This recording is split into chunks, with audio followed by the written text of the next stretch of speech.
He's gonna come through the closet and scare you. Oh boy, how do I explain this? It's empty. What's up, baby? Did you miss me?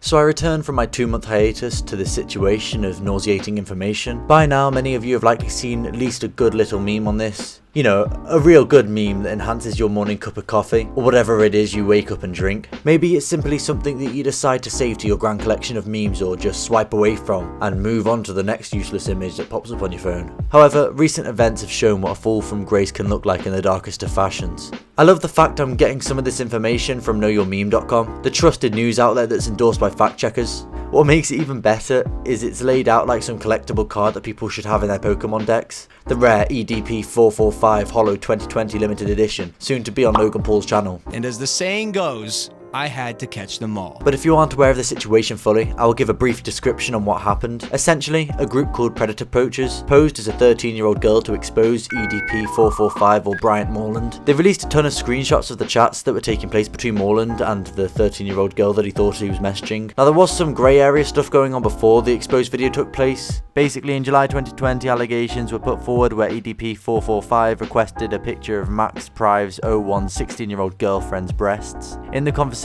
with the teenager, EDP messaged, "You deserve someone that's going to adore and cherish you. Hopefully me in a few more years, lol." Now, I'm sure his explanation for that one was something like this. Damn.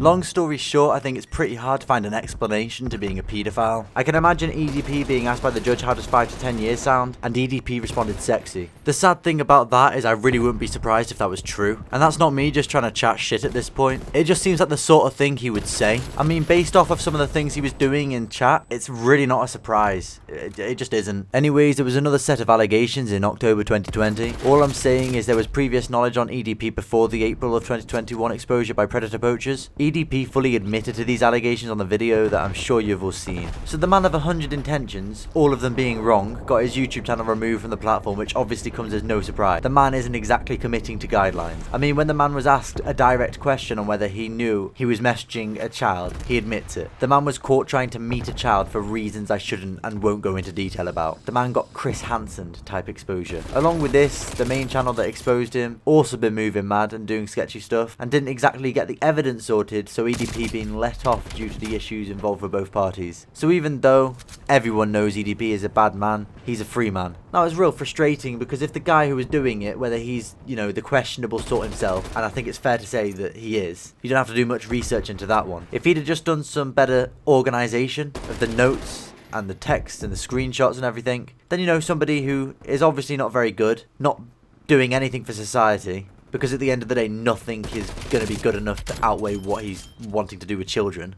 Yeah, if there was a level of professionalism about, the man would be in jail right now. I mean, God knows what would have happened if he managed to take part in the transaction previously or with other people. A lonely child is what you're gonna be when I sell you. But EDP returned from his hiatus. Obviously, mine was a little bit more, well, let's just say you were all like waiting for this. But he returned from his little disappearance from the internet for the past week or so, and apparently wants to start a movement with his return to the internet. I mean, I don't know whether he's trying stand-up comedy. I mean, I wouldn't have understood that because I'm sure he has issues standing up. But I don't really know what he's expecting. Like, is he trying to break the internet? Like, is he thinking that some people are going to join it and be overwhelmed by his return and support him no matter what? Like, I just don't really know what his intentions are. Like, does he think it's going to go back to normal? Oh yeah, I've been exposed, whoopsie me. Oh well, I mean, we'll just have to move forward. I apologize. Like, I'm expecting some good Logan Paul type apology video, but even then that won't cut it. I think people would have forgiven him more easily if he'd have genuinely killed somebody, obviously depending on the circumstances. It's just one of those situations where nobody's going to really support you. Nobody's going to want to be associated with that type of behavior. Like, if people came forward saying they support him and agree with him, they'd lose a lot of support of their own. Like, it's not something that anybody really wants to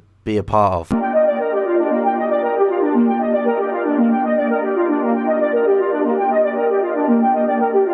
I mean, I'm not gonna lie, I had intentions with this video, but it could all be summed up with just a couple of sentences about how he's a paedophile. And obviously it's pretty disgusting. Like, it's just like probably the least acceptable thing you could do. Well, it's up there anyway. But on the actual exposing video, I feel like he absolutely got mocked by the people exposing him. I lose my YouTube channel, but I go to jail, my reputation is ruined. my life would be completely in shambles, and you still came because you were that hungry for a cupcake and a 13-year-old. Should we just call you the horny hippo, or what? That one there was a violation. Personally, I wouldn't have it. All jokes aside, when I was looking for more information that I could talk about and find on the situation, because obviously I gotta come educated. Well, educated enough to make a video. But I went to Reddit and people are basically posting their experiences with him. Now obviously you can't tell if these are true or false, because some people might be doing it just for attention, some people might be serious. Personally, I don't know why Reddit would be the place, but you know, there are some of them. I'm not gonna go through them because you can get the gist of what went down there. But if half of these allegations are true that are being made about him, it's just kind of adding up against him, and I find it absolutely ridiculous that he's even considering returning to the platform anytime soon. I mean, he released some new video onto Facebook, of course, after talking about starting his own platform. The man really is just acting like nothing's happened that's bad, but essentially he's just gone on the offensive and tried to go at everybody who was in the video exposing him, I guess. I don't really know, he's just acting like nothing's happened, really. I really would like to see what sort of events unfold, but I wouldn't like to milk this situation too much, because surprisingly I really am not looking for doing videos on pedophiles now. But if I did continue this video for any longer, it'd be seriously just trying to drag it out for the sake of dragging it out. So I'll just leave this little Jake Paul video here. Not that I like him, I just kind of find it funny. Be sure to share this video around, try and get a couple more views. Click subscribe as well as the bell, leave a like, comment down below, and I'll see you in the next one. Goodbye. Absolutely, let's do it. Let's make it happen. Let's make it happen. Yes, sir. Get the paperwork for this bum. Get Al Heyman. Absolutely. I don't need Al Heyman. Let me call Al Heyman. I'm my own boss. I'm my own boss. One night. Got your hat. Got your hat. I can't get a bitch cause I'm ugly. I can't get a bitch cause I'm ugly. Hey, can't get a bitch, I don't give a fuck. Tweak on a beat cause this nigga nuts. Aim on a beat, ain't no cold cut. They know us, can't bro us. All these pussy niggas owe us. I'm the reason it's cold, bruh.